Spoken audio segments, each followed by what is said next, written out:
Okay, so today we've got showing you our beautiful kale that we've been growing. So it's a number of weeks old now and it's growing really healthily because we've got it in the netting to help keep rid of lots of pests. So we have the cabbage moth will love this.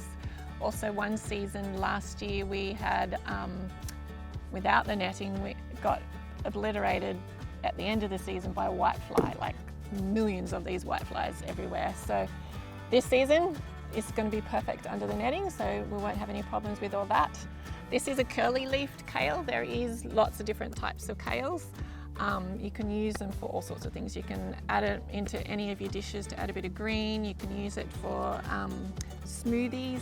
A good thing to do in your smoothies so you're getting more nutrient out of your kale is to massage it in an oil. So ideally coconut oil is good because that helps you digest it better, and also in your smoothies to have it with vitamin C, so that helps you digest the iron and stuff that is absorb the iron in the kale.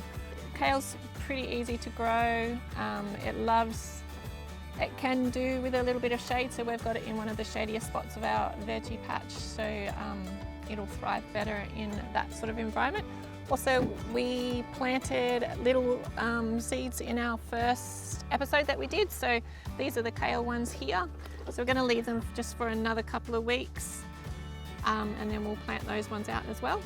That's right. So kale is in the group of brassicas, and remember, all brassicas you're going to need to use veggie netting because they get white cabbage moth, as Kaylene was mentioning. So that's why we have the net and the structure over. So if you watch episode 3 of the veggie classes, we explain how to build these nets and the type of netting and things to use.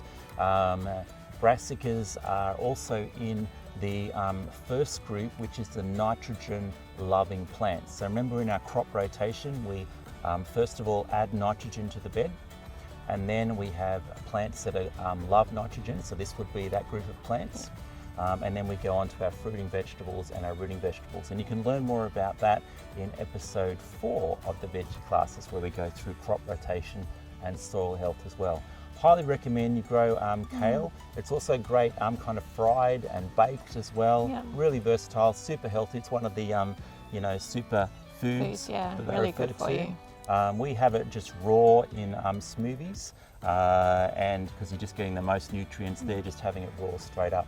But a fantastic plant. It's generally better if you're picking the leaves all the time, so that you're not. Don't let them get too old. That's right. Otherwise, they can get a bit thick and bitter. So you saw I was eating one of these just fresh. Now, when the leaves are young, you can eat them just fresh, and they're quite nice to eat. But as they get older, they're a bit tough and probably a bit more bitter as well. So just keep pinching leaves off it all the time.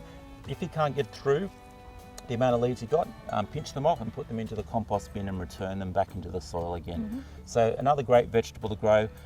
Kale, the other varieties of it look a bit different. Some of them are very dark leaves and look kind of almost rubbery kind of look to them, I guess. Yeah, they're all very different. This is my favourite one though, the curly leaf. It seems to have less problems with pests. As Kaylene mentioned, the whitefly, that is more of an issue in the summer months, less in winter. So yeah, give it a go. Kale.